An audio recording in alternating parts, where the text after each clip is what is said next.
So here it goes. I'm gonna give a little kickoff to get us moving. Welcome everybody to Heavy Music, Heavy Visuals panel. Thanks for making time to join us. It's awesome that we have so many people that are into it. I'm your moderator today, Glenn Cummings. I run a design studio called MTWTF. I teach at Pratt in Brooklyn, and I'm a former vice president of AIGA New York. And in an alternate universe, I'm a thrash guitarist, one that diehard punk and metal fans might know from New York's Scatterbrain or Ludachrist. Our panel's topic today is heavy music, heavy visuals, which means the visual languages of heavy metal and hardcore punk that emerged alongside the music and really shape our impression of those genres as much as the sound does. This includes things like album covers, band photos, logos, everything you can imagine that's visual.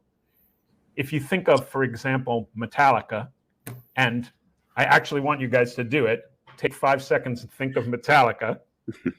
Okay, you doing it? Okay. Do it.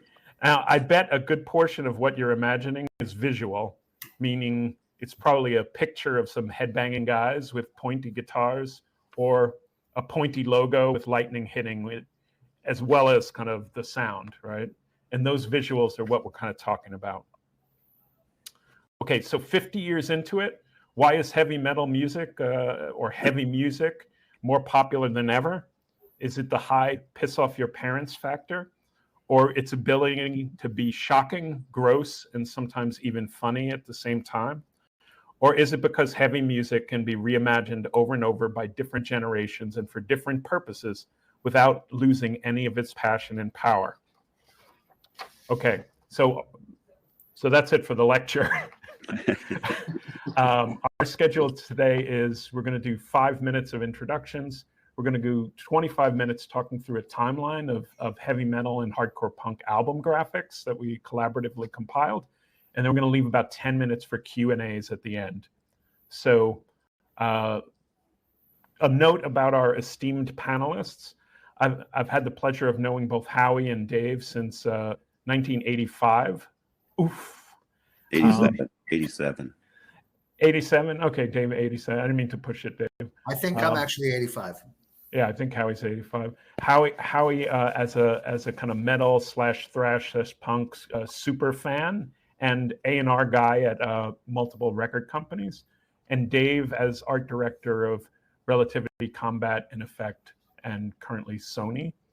And Robin, I've had the pleasure of seeing him and his band in his hometown of Memphis last year and getting to know a little bit about his advocacy work in Texas, Tennessee, and abroad in the UN. So I'm going to ask each of you guys to do a brief 60-second introduction, and then we'll jump into the show. All right. Thank you, Glenn. Sorry, Dave, you want to go first? Oh, I'll go first. Go ahead. Since it's going across the screen here. Yeah, I'm a creative director at Columbia Records. Have worked with, world-renowned artists of all sorts. I even won a Grammy doing a Springsteen box set. But in 1987, I quit advertising, was recommended to go work for this crazy record label out in Hollis, Queens, and got the job unbelievably, and it's been a journey ever since. Back then, we focused on metal and hardcore, which I knew nothing about, either one of them really. I was a rock guy, if anything, but it was an education, and you do what designers do. You do your homework, and you learn, and you get educated, and then you start solving problems. You listen to the bands and see what their vision is and try to interpret it. So hopefully some of that has stuck with me. Nice. I'll go. Welcome, everybody. My name is Howie Abrams. I'm a former record company, A&R, marketing, music publishing person. More recently, I'm an author writing music-related books, which also seems to keep me a little bit in the design world because I help out with picking covers and things of that nature. And I have always, as a fan, just been fascinated by both of these genres and others, and the imagery that goes along with it. And so I got to work with Dave Bett a little bit. I've gotten to work with Glenn. I only recently met Robin, but we seem to have a lot of crossover in our taste and whatnot. And I hope, we can offer something interesting to you guys as we go for the next, 40 plus minutes. Awesome. Super dope. I don't know how I'm going to big up these guys in their introductions, but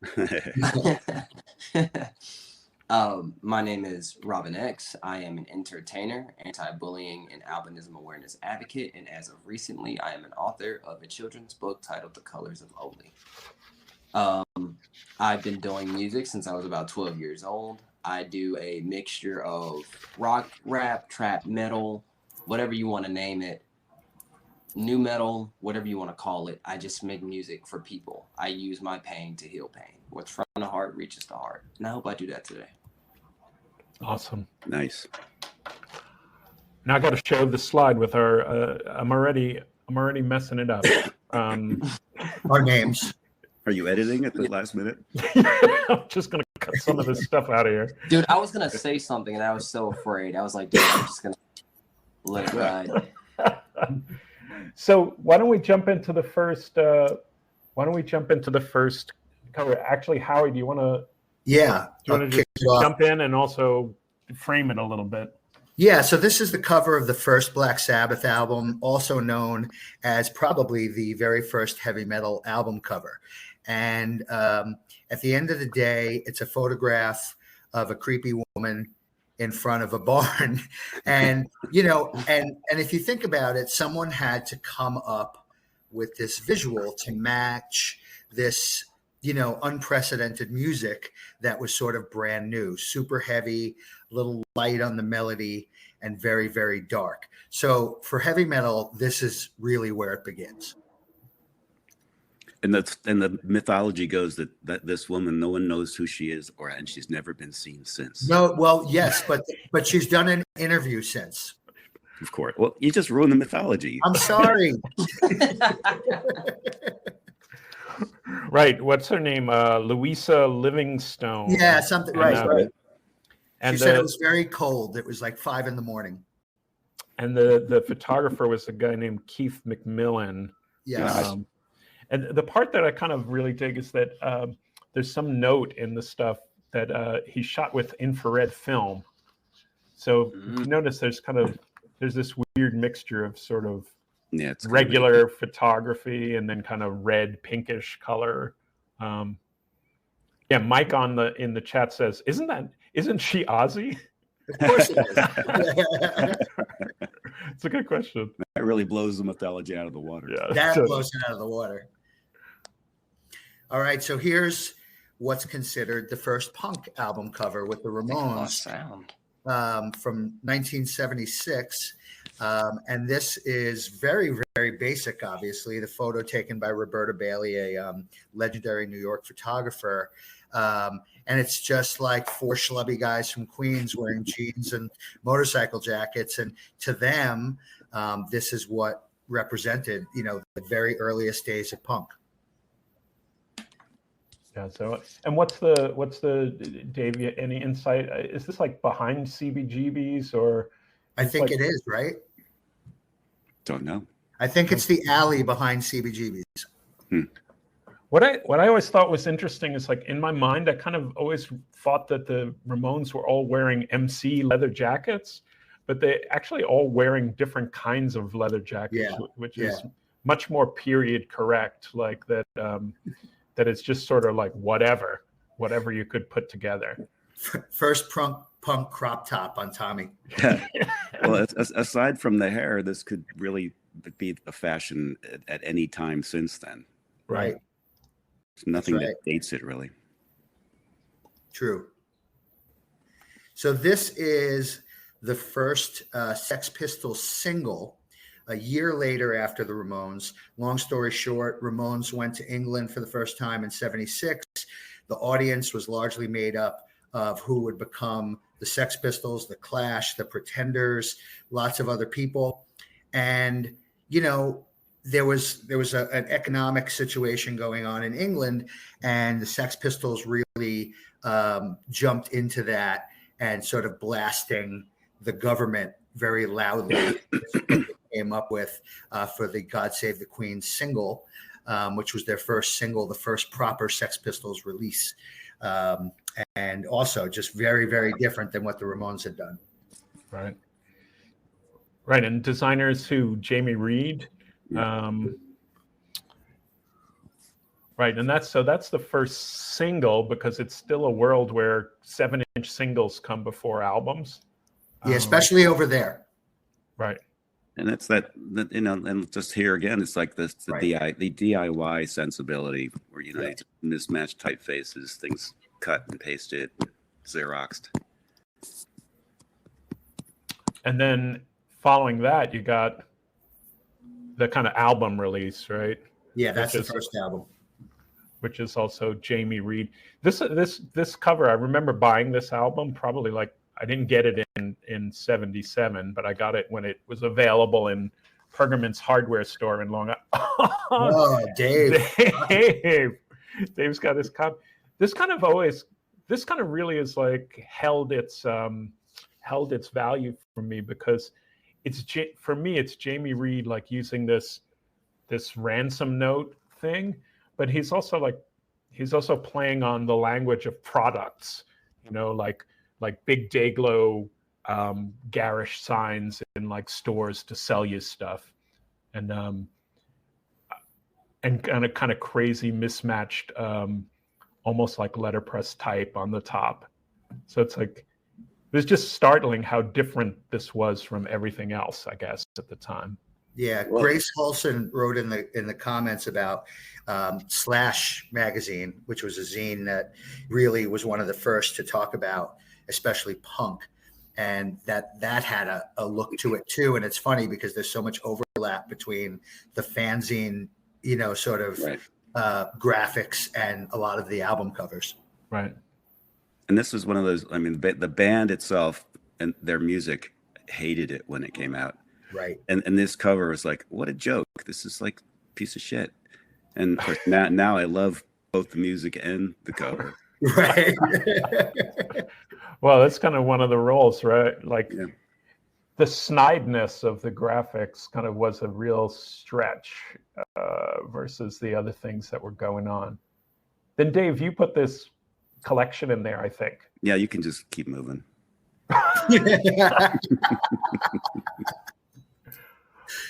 We're going to cover a lot of that. Yeah, we did. But these are just kind of like punk stuff that's happening, related stuff that's happening at roughly the same time. Right? Yeah, late 70s, yep. And this one, I added this, but it was really mostly for the name of the band, because I'm just totally entertained by the band names of a lot of what we're going to cover, and the titles as well. Right. But this again, it's like the Xerox, you know, mass-produced, cheap, kind of don't really give a shit attitude. Yeah, it looks like a flyer. I think there's something also fantastic in the punk moment of these albums that didn't become popular. You know, it becomes like for heavy music and metal either, like the sort of little bits that you missed become like these crazy rarities that people seek out. Yep. Okay, I'll claim putting the crass one in there. And crass does better with what the shits were doing. Right. The shits. Right. This album always amazed me because for a couple things. G. Vaucher's kind of crazy, like John Hartfield collages, but like taken 20 times more extreme. He was influenced by him directly, wasn't he? Yeah. Strangely, she worked at New York Times as like a commercial designer, and then went back to London, or went back to England before she did this. So she actually had a professional design background, as well as being a collagist. And then there's little bits like the crass symbol on the flag, which are pieces that are imported from Dave King, who was never officially, I think he was like hung out, lived in the house, but I don't know if he was ever part of the band, and was based more kind of in New York. Strangely did the logo for things like Danceteria. Oh, and wow. And a bunch of kind of other like music related things in New York before moving out to the West Coast. Nice. But with Crass, I put in the thing that kind of always wowed me was that it was a fold out cover.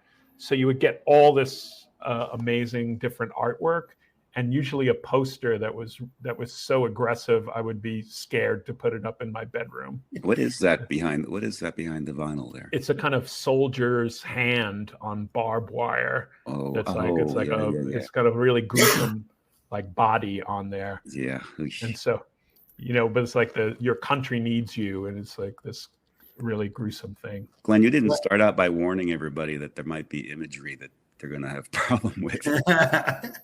Yeah, I guess it's a good time. I put in, this is a question. I put in some disclaimer slides as we go, but then I almost want to give a disclaimer for the disclaimers, because it's like we see so much really, you watch any television cop show, you're going to see a lot of gruesome stuff, but we'll give you a heads up before it gets too gruesome. The most gruesome. Yeah, this is nothing. This is nothing.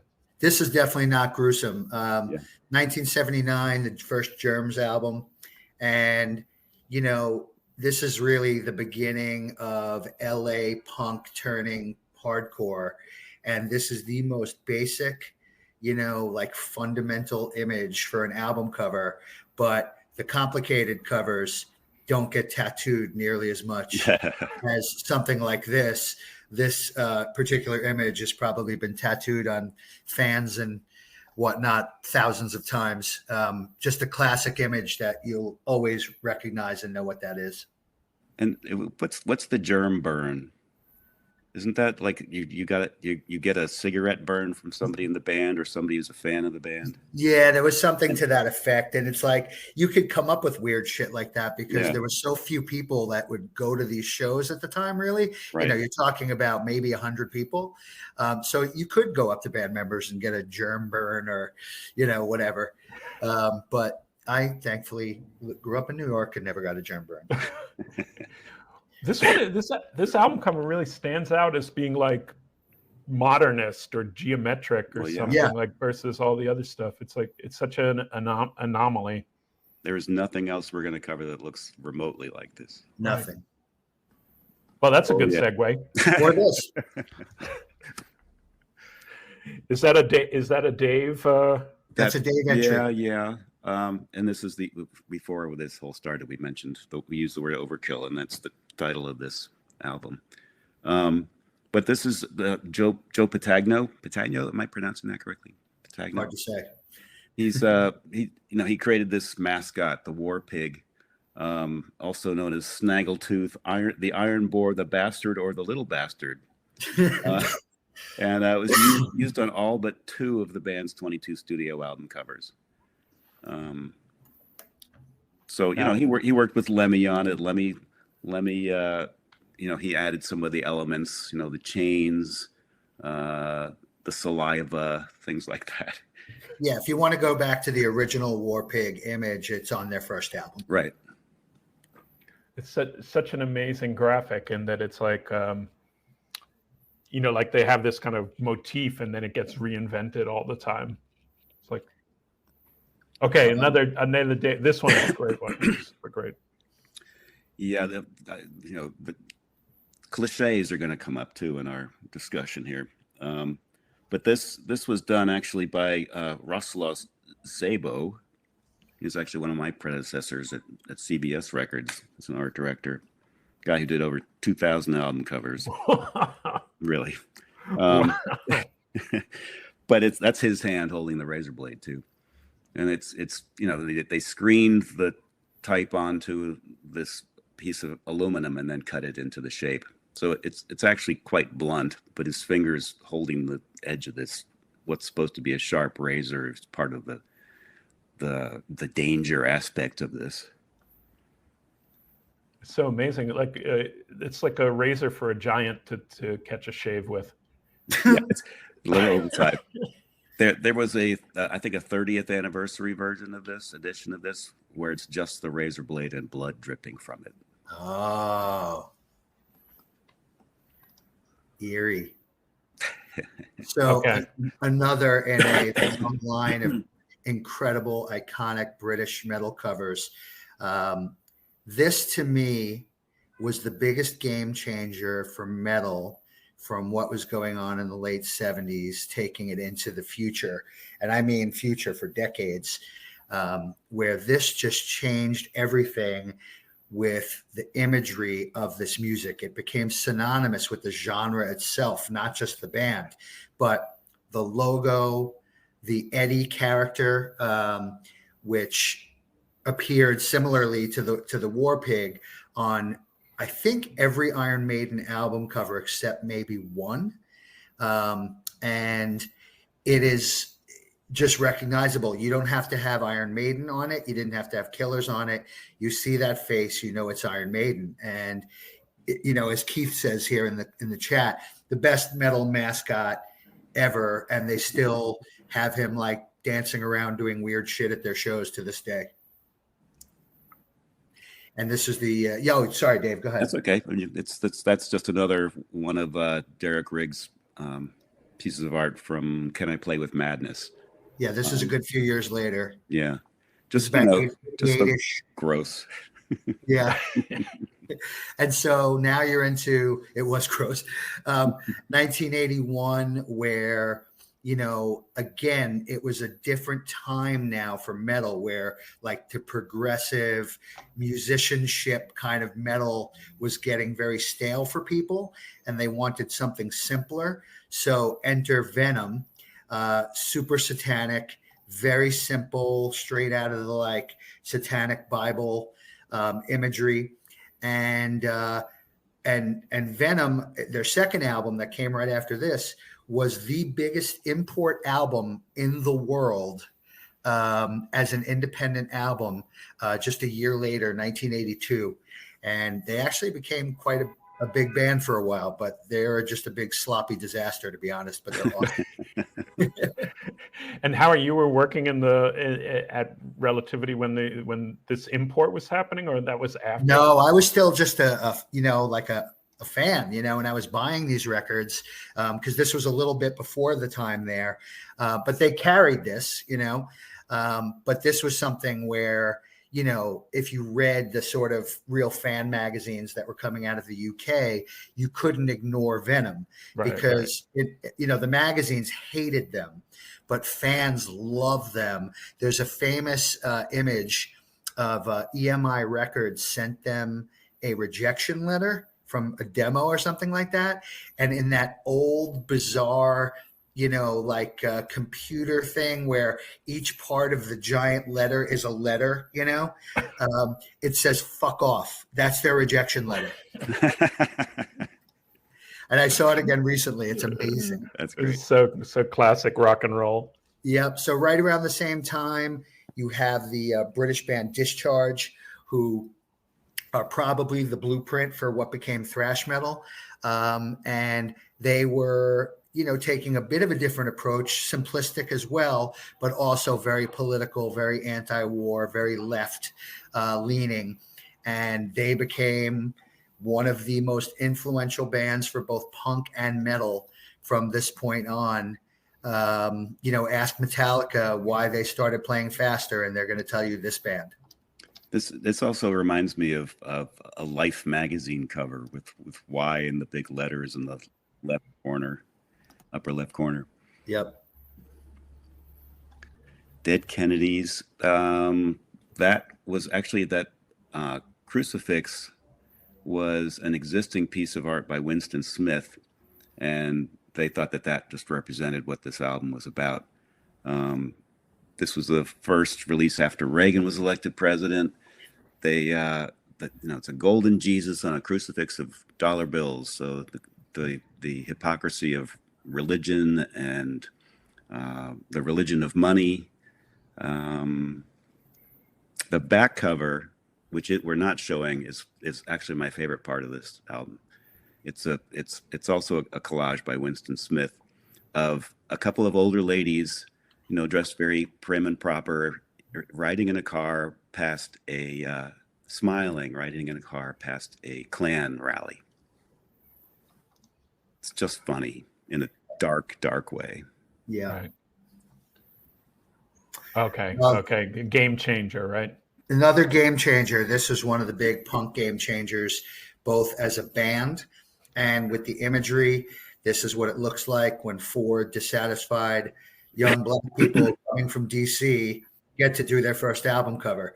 And so it's really just a complete anti-government, establishment image, which I happen to have tattooed on me. And it's just something, it's an image where you see it, you know exactly who the band is without ever seeing their name. Are we going to see that tattoo, Howie? Yeah, I was just thinking. I'll show it at the end, but yeah, well, hold on. Let me see if you can.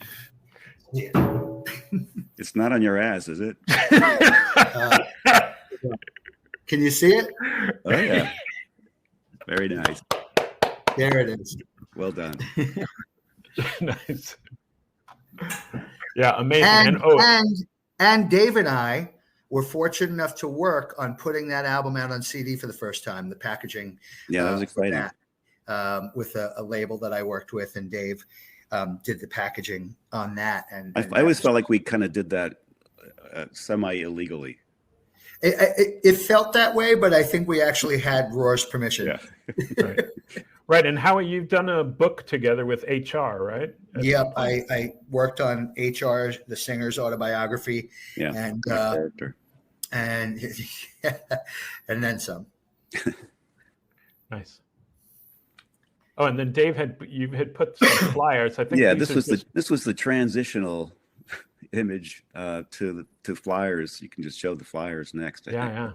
Oh yeah. And this was just, like a lot of the sensibility, I think, did come out of flyers that were, that fans did or the bands did themselves just to advertise shows or fanzine covers to express their own musical, cultural, political ideas. And it's all cheap. It's using Xerox and pennies it cost. And usually made at your place of work. So you got to copy them for free. Yeah.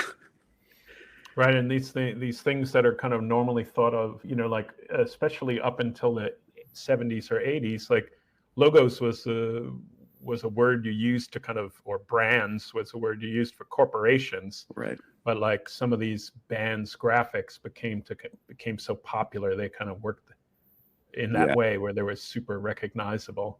And they're still around. Yeah, well, I actually took this picture last weekend at a booth at the Asbury Park punk rock flea market. So, I mean, you're just seeing how long these have stuck around and are still popular and purchased and worn by fans. Well, the whole name 3 songs thing, right? That people say. So you see someone who's wearing a shirt of a band that it doesn't look like they're supposed to sort of know or like. It's some of these have lived on just as fashion imagery, and people don't even know there is. Not even know. Yeah. Which is awesome in a way, right? Like the graphics have their own power. Yeah, 100%. Monsters. Yeah, this is just a cover taken from a still from the monster of Piedras Blancas. Can't even speak, but and this was a Canadian band, and what the quote was, they're to hardcore punk what Scream movies are to horror films, and I think they actually went through some legal issues about this on another cover they did. Right. Yeah, this is another one where just stands on its own in terms of creating its own little niche within the punk world, which was the Misfits. Most people know the Crimson Ghost image that was part of Dave's logos, a few screens back. But, if you want an album cover that sounds like the record, this is a pretty good one. Another one, Metallica, Kill 'Em All, Metal in Transition from the Judas Priest Iron Maiden sound that was so huge. and they came out with just slaughtering someone, it seems, with a hammer. And basically, also, that's what their album sounds like, especially at the time. Now people may not think that, but when that came out in 1983, there was absolutely nothing like it when it came to metal. Again, go back and listen to Discharge and listen to Metallica demos and tell me that didn't change everything for them. It's so interesting. Oh, go ahead. The second part of that title. Right. Yeah, kill them all. Right. Well, it's so funny kill them all, let God sort them out. Wasn't that? Well, that's the whole saying, right? Yeah. Yeah. I think that's the comparison, sort of like the super kind of professional but kind of cold thing. Yes. And then the crude, semi-crude Satan thing. So, long story short, Slayer heard Venom, right? So what their biggest influence was Venom and bands like Merciful Fate and a bunch of the bands that were on the heavy side with sort of satanic imagery and lyrics and all of that. And enter, California's Slayer to take the reins from them all and become a massive, massive band. And this was, the first imagery you saw from them. Yeah. This is so amazing. And then somehow we get to the Smiths. Well, Robin had mentioned the Smiths, and then I went back and I was like, we got to put a Smiths thing in. So I put in the first single, which is Hand in Glove. Just like the Tushy. Just because it has a tushy, right? But it's kind of amazing because they're the inheritors of like the punk rock thing, like moving from anger to more angst. But like it also introduces this whole other visual, like erotic visual language that's like probably pretty mind blowing for the fans of kind of punk rock at the time. They were like a total reorientation. Well, it's right. It's starting to be the beginning of post-punk, right? So right. Joy Division, the Smiths, those types of bands. All right. Okay. A disclaimer. If you have nightmares, look away for a couple minutes. Yeah, this isn't so much the squeamish one. We're getting to that. Yeah. Pretty squeamish. Yeah, but Agnostic Front, the kings of New York City hardcore, put out their first album in 1984 and really went for a statement. And obviously this is a classic, like sort of SS officer about to shoot, a Jewish prisoner and about to fall into a pit. And when they put this album out, a lot of people misunderstood it. But they were super raw, super aggressive hardcore band, played really fast, noisy as hell. And this cover goes along with what they were about. And they had to spend a lot of time and a lot of years living this down, having to explain that they were portraying themselves as the person that was about to get shot, by, the sort of the government, by, horrible people. But when you're from New York and you can explain it to the people around you, and then suddenly you're in other parts of the country, sometimes it takes a while to get that point across. Yeah, it's the danger of images like that, right? Right. Because that's what you see, Right. All right, we got a Robin. Robin.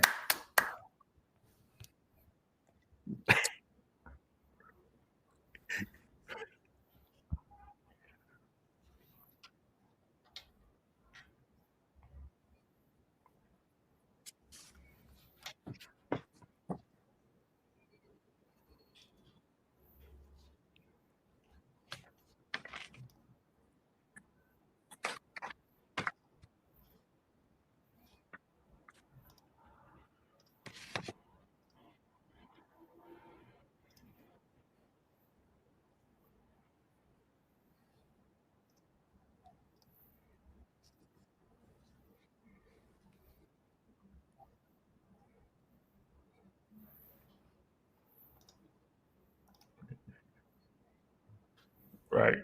That's it. Sure. Is it a cow's heart? Maybe this one should have a disclaimer. Yeah. Maybe they all should have a disclaimer. Yeah. Hey, Glenn, considering we have 9 minutes left, do we want to breeze through them without commentary? Oh yeah. Or do we want to just go to Q&A, or what do you want to do? Let's do a breeze through, and like I'll just start clicking and then say stuff really fast. If, yeah, and if people have questions, I guess feel free to throw it in the chat. Can you take the questions other ways, Glenn, or not so much? Yeah, just in the chat is the best way. Or yeah. So again, if you have questions, put it in the chat. We'll do our best to get. There's a Q&A section on your guys' things too that you could just throw them in there and we'll grab them. Okay, I got to say, the Great Cat, thoroughly underrated.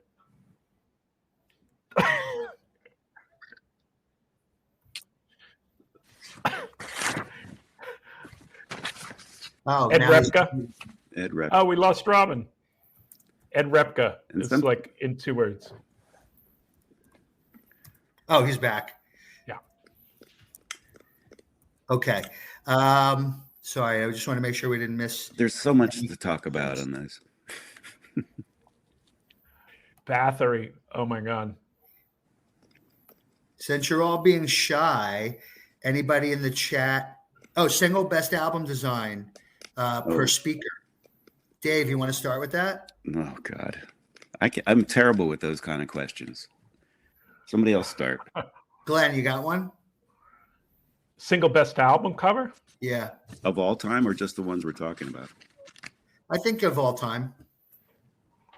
Yeah, that's a hard one. I mean, yeah, I don't think I can do it. We're going to waste the rest of the time just trying to think of what our favorite. All right, I'm going to say Spinal Tap, Smell the Glove, because there's none more black.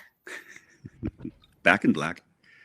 Back in Black is, but that has like a logo on it and everything. That one qualifies for me in not, I don't know, favored is a weird word, but the previous Rage, just because of how, I mean, we're talking about extremes with a lot of this imagery, right. and that is as extreme as you can get for a cause.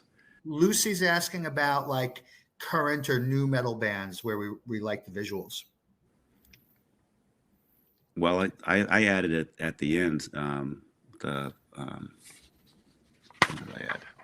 Oh, Knocked Loose. Sleep Token and Knocked Loose, yeah. Yeah. So there's, the Knocked Loose cover is really interesting because it's another simple one, that maybe could be interpreted. Yeah, that's it. A few different ways. Is this worship? Is this being forced on the person? You're not really sure. And they're blowing up right now. Like they're becoming a very, very big, meaningful band. And I'm going back. I'm going backwards. Go ahead, Dave. Oh, and this one is just this is Sleep Tonic, and they are masked. You don't know their identity. It's kind of a freaky, cultish group. But all their singles have artwork like that, and they're beautifully rendered, but otherworldly. We gotta at least have a shout out to I'm gonna pronounce it. Voice of Balsafrot. Yeah. Balsafrot. Yeah, the Indonesian, right? Indonesian. All female. Wait, don't show that yet. Look, so the point was, look at the cover and try to think of what you imagine them to look like, and then you find out that that's what they look like. They're 3 Muslim girls from Indonesia, and basically you would never imagine that band with that cover to look like this, and they're fucking great, by the way. Right. And this just happens to be I got to put it out there too, Baby Metal's amazing. Metal, which is like metal meets kind of J-pop sensibility. Doesn't that sound weird saying that? Well, it does if you grew up with the emergence of metal as first generation metal. I think it's kind of brilliant that it's like it's combining with kind of all these other things as you go. There's even a word, it's like kawaii metal, which is like another subgenre, which is like kind of cute metal. Yeah. Well, maybe we should click through like 3 more and then go to Q&A. Yeah. Okay. So good. Oh, Converge. Robin, you added that one, right? That's an outlier. Right.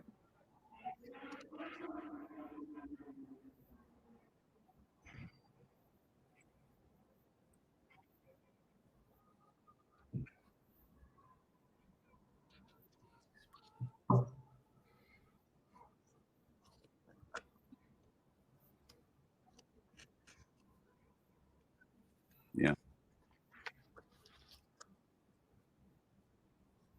That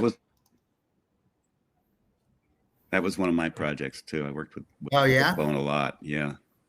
And Easy E, a lot of gangster rap, which it's kind of, a lot of it falls into this same kind of ideas we're talking about here. Yeah, no, that's a good one. yeah. We talked about it off screen, but lately, last 5-10 years, a lot of hip hop imagery is starting to resemble metal and punk imagery. It's sort of gotten darker and more aggressive, and it's something that is interesting to see because it's almost kind of something that we saw happening all over again, but with a different genre. And you have all this like sort of whatever you want to call it, horrorcore or whatever. There's subgenres, for hip hop that, rival metal. So it's interesting to see that happening. And, this is true because we put up a Gojira cover before, which is just like, the whale and the earth, because they're environmentalists. And yes, Gojira was amazing at the Olympics. We have a, maybe we'll just shift over for like 3 minutes, 4 minutes for a couple quick questions. There's some people have been putting really good questions in here. Yeah. You want to pick one out, Dave? Oh, I can do the first one while you're looking. Yeah. So from Sanders Anderson, could you comment on album covers lent themselves to a good platform for shock value? Seems harder now, but maybe I'm wrong. I was going to say show Brujeria. Yeah. Right. The albums right. Like those album covers too were 12 inches by 12 inches, glossy. It was like it had your attention for. In a record store, it had your attention through 33 minutes when you listen to an album. So like the shock value was definitely a big part of the attraction. It's hard to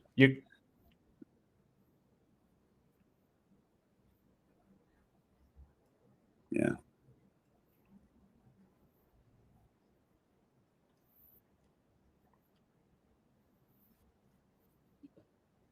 Right. It's hard to shock anybody though. Now, right. I think really. Dave, you got a comment? There's somebody asked what we thought of the Brat cover.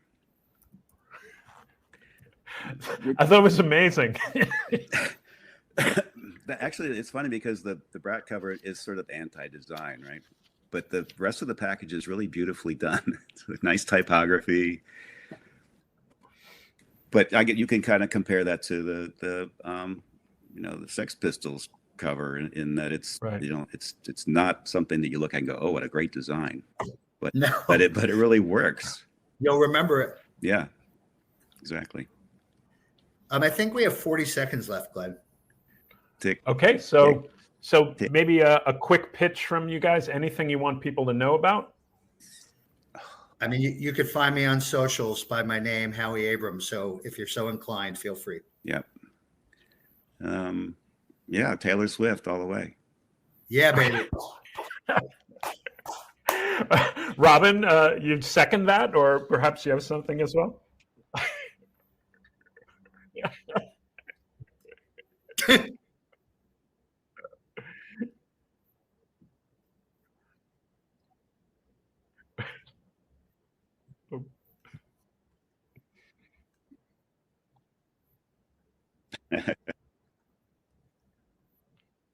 Yeah, thank you, everybody.